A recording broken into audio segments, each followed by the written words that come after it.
People are always asking me, do I really need to pre-filter my water before I collect it in the tank? The short answer is yes. The reason we want to pre-filter that water is because we are collecting off of a roof surface that many times will have leaves.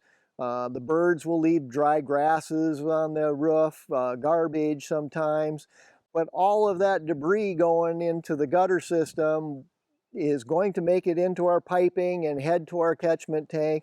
And if we let it go into our catchment tank, then we got to think about cleaning it up at some point. If we pre-filter that water, if we use even something as simple as a nylon stocking over the end of that inlet pipe going into our tank, all of that large debris and leaves, whatever's coming through there is going to get caught in that nylon stocking.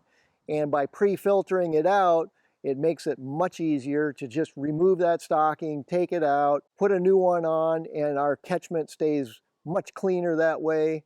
A lot less organics in there, and we're not having to worry about brewing the tea. Please consider subscribing or leaving a like if you liked this video. This helps us spread the word about safe water harvesting everywhere.